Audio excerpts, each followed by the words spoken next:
عبادت کے لیے آسان کرنے کے لیے 4 عبادات دی گئی۔ نمبر 1 نماز صلات، تاکہ تم بھول نہ جاؤ، تازہ کرتے رہا کرو۔ آپ کو معلوم ہے نماز میں ہر رکعت میں سورہ فاتحہ، اور سورہ فاتحہ کی مرکزی آیت کیا ہے؟ 7 آیتیں کل ہیں، مرکزی چوتھی آیت کیا ہے؟ ایاک نعبد و ایاک نستعین۔ اے اللہ تیری ہی بندگی کرتے ہیں اور پرستش کرتے ہیں اور کرتے رہیں گے، کیونکہ فعل مضارع جو ہے عربی زبان میں حال اور مستقبل دونوں کو کور کرتا ہے۔ تیری ہی بندگی اور پرستش کرتے ہیں اور کرتے رہیں گے، اور تجھ ہی سے مدد مانگتے ہیں اور مانگتے رہیں گے۔ اس قول و قرار کو تازہ کرنا، تازہ کرنا، تازہ کرنا، 5 مرتبہ دن میں جو ہے اس کو دوبارہ تازہ کر لو، مبادہ بھول جاؤ۔ بڑا پیارا شعر ہے حفیظ جالندری کا کہ سرکشی نے کر دیے دھندلے نقوش بندگی، آؤ سجدے میں گریں لوح جبیں تازہ کریں۔ یہ ہماری پیشانی کے اوپر گرد و غبار آ گیا ہے، اس کے اوپر جو بندگی کا نشان ہونا چاہیے تھا اللہ کی بندگی کا، وہ جو ہے دھندلا ہو گیا، اور سجدے میں گریں، خاک پر رکھیں اپنی اس پیشانی کو اور یہ کو تازہ کر دیں۔ بندگی کا نقش، بندگی کا جو یہاں نقش ہے وہ تازہ ہو۔ سرکشی جو ہے نفس کی سرکشی، سرکشی نے کر دیے دھندلے نقوش بندگی، آؤ سجدے میں گریں لوح جبیں تازہ۔ تو تازہ رکھنے کے لیے کہ یہ عہد آپ بھول نہ جائیں نماز، اور پھر آپ کے ساتھ ایک نفس حیوانی لگا ہوا، حیوانی تقاضے۔ حیوانی تقاضوں میں موسٹ امپورٹنٹ کیا ہے؟ آپ انگریزی میں کہیں گے preservation of the self and preservation of the species. اپنی ذات کو برقرار رکھنے کے لیے خوراک چاہیے، خوراک کے بغیر تو مر جائیں گے، اور اپنی نسل کو برقرار رکھنے کے لیے جنسی جذبہ ہے، شہوت ہے، شادی ہے، بیاہ ہے۔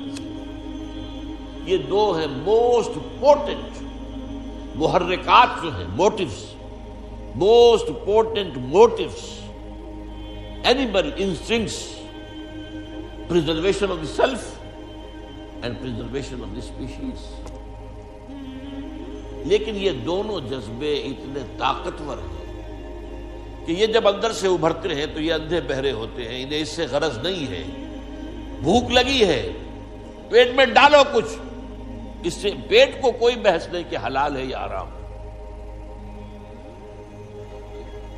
آپ کا شہوت کا جذبہ بھڑک اٹھا، وہ تو اپنی تسکین چاہتا ہے، اس سے کوئی غرض نہیں ہے، جائز راستے سے ہو یا ناجائز سے۔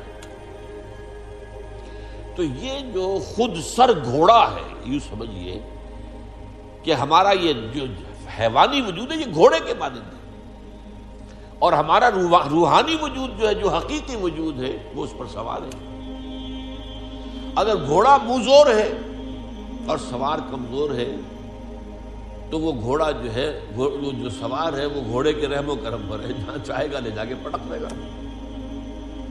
وہ سوار کی مرضی سے تو نہیں جائے گا، جدھر وہ چاہے گا جائے گا، اور جہاں چاہے گا پٹک دے گا۔ تو اس منہ زور گھوڑے کے اوپر سوار ہونے کے لیے آپ کو ذرا اپنی خودی، اپنی انا، اس کو بھی طاقتور کرنے کی ضرورت ہے۔ اس اپنی خودی اور انا کو طاقتور کرنے کے لیے روزہ رکھ دیا گیا۔ پورا دن بھوکے رہو، برداشت کرو، پیاس بھی ہے تو برداشت کرو۔ یہ ساری سہولتیں جو آج ہمیں حاصل ہیں، کبھی حاصل تو نہیں تھی نا۔ کہاں تھے اے سی، کہاں تھے، اور کہاں دیہات میں کہاں ہے، اور یہ ساری چیزیں لکھی کہ روزے تو گرمی کے موسم میں جون جولائی مئی کے مہینے میں بھی روزے آتے ہی ہیں۔ برداشت کرو، بھوک کو برداشت کرو، کھانے کی چیزیں موجود ہیں لیکن نہیں کھاؤ، جائز چیزیں موجود ہیں، جائز نہیں، اس وقت حرام ہے، اس وقت وہ جائز بھی حرام ہے۔ طلوع فجر کے بعد سے لے کر غروب شمس تک جائز چیزیں کھانا بھی حرام ہے۔ شہوت کی انگڑائیاں کتنی بھی ہوں، لیکن چاہیے کہ بیوی موجود ہے، منکوحہ بیوی موجود نہیں، حرام، اللہ نے روکا ہوا۔ تو یہ ایک مشق ہے اپنے اس منہ زور گھوڑے کو لگام دینے کی، اسی کا نام تقویٰ ہے، بچ کر چلنا، سیلف کنٹرول، اپنے حیوانی وجود کے اوپر کنٹرول کرنا۔ یہ نہیں کہ جو یہ حیوانی وجود کہے وہ کرنے لگو، پھر تو تم گھوڑے کے تابع ہو گئے۔ پھر وہی کہوں گا، گھوڑا پھر آپ کو جس کھائی میں چاہے گا گرائے گا۔ تیسرا یہ کہ انسان میں مال کی محبت جو ہے، وَإِنَّهُ لِحُبِّ الْخَيْرِ لَشَدِيدٌ، محبت۔ دنیا میں زندگی بسر کرنے کے لیے ساز و سامان تو چاہیے نا، ساز و سامان پیسے سے آتا ہے، لہذا یہ بھی گویا کہ ہمارے اینیمل انسٹنکٹس میں سے ہے کہ کچھ مال و دولت، لیکن اس میں بھی انسان اندھا ہو جاتا ہے، جمع کر رہا مال، اس کی محبت، پھر اندھا ہو جاتا ہے۔ مال کی محبت میں یہ بھی نہیں دیکھتا کہ کیا حلال ہے کیا حرام ہے۔ مال آنا چاہیے چاہے حرام سے آئے، اس کو روکنے کے لیے زکوٰۃ دو، خرچ کرو، دینے کی عادت ڈالو، دو، اللہ کی راہ میں دو، اتنا تو کم سے کم دینا ہی ہے، ہر حال دینا ہے، اس سے بھی زیادہ اور دو اور دو اور دو۔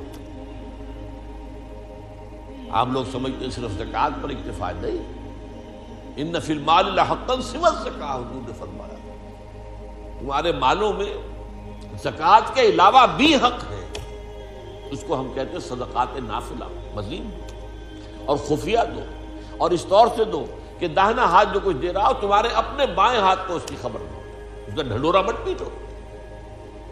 زکوٰۃ جو ہے وہ تو اعلان دی جائے گی، اسلامی حکومت میں ریاست خود دے گی، یا فرض کیجئے اموال باطنہ ہے آپ خود دیں گے تب بھی اعلان دیں گے، لیکن جو صدقات نافلہ چھپا کر، یہ ہے حکمتیں اس عبادت کو آسان کرنے کی، اور یہ ساری حکمتیں جمع کر دی گئی ہیں حج کے اندر۔ حج میں ذکر بھی ہے اللہ کا، تلبیہ بھی ہے، شاعر اللہ کو دیکھنا ہے۔ حج میں آپ کو معلوم بیت اللہ کو صرف دیکھنا بھی ثواب ہے، طواف کر رہے ہیں۔ پھر یہ جب احرام میں ہیں آپ تو پابندیاں بھی نفسیانی جو ہے، جو روزے والی پابندیاں بھی کچھ آ جاتی ہیں، تعلق زن و شوہر نہیں ہو سکتا، چاہے بیوی ساتھ میں، احرام کے اندر ہے وہ تعلق حرام، پھر پیسہ بھی خرچ ہوتا ہے۔ تو تینوں حکمتیں وہ جامع ترین جو ہے سمجھیے کہ عبادت ہے۔ اسی لیے کہا گیا ہے کہ حج مبرور جو ہے وہ شے ہے، جو حج اللہ کے قبول ہو جائے وہ شے ہے کہ جس کے بعد انسان کے سابقہ زندگی کے سارے گناہ معاف ہو جاتے ہیں، اور وہ ایسے ہو جاتا ہے جیسے آج ہی اس کی ماں نے اسے جنا ہے، جیسے وہ آیا ہے بچہ معصوم ماں کے پیٹ سے، ایسے ہی وہ معصوم ہو جاتا ہے۔ لیکن وہ حج مبرور، حلال کی کمائی سے حج کیا گیا، حرام سے نہیں، اور وہاں حج میں وہ ساری پابندیاں جو ہے بڑی عمدگی کے ساتھ، اعلیٰ اسلوب کے ساتھ نباہی گئی، ولا رفث ولا فسوق ولا جدال فی الحج۔ اب یہ ہے اصل میں جو دو لفظوں کا فرق میں نے واضح کرنے کے لیے اتنی لمبی بات کی ہے، عبادت اور عبادات۔ لفظی طور پر تو عبادت کی جمع عبادات، نماز بھی عبادت، روزہ بھی عبادت، حج بھی عبادت، زکوٰۃ بھی عبادت، یہ سب عبادات۔ اصل عبادت کیا ہے؟ ہمہ تنگ، ہمہ وقت، ہمہ جہد اللہ کی اطاعت، اس کی انتہائی محبت کے جذبے سے سرشار۔ تو عمارت یہ ہے، بنی الاسلام علی خمس، اس عمارت کی بنیاد ان 5 چیزوں پر ہے۔ یہ 5 چیزیں جو ہیں یہ در حقیقت کوئی عمارت نہیں ہے، جو میں نے شروع میں بات آپ سے عرض کی تھی کہ اس حدیث کے اندر جو کانٹے کا لفظ ہے، جو اہم ترین ہے، بنیا، عمارت جو ہے وہ بنیاد کے اوپر اٹھائی گئی، عمارت اور ہے بنیاد اور ہے۔ ان کو ایک سمجھ لینا خلط مبحث ہے، یہی ہماری غلط فہمیوں کا، مغالطوں کا، گمراہیوں کا سبب بن گیا۔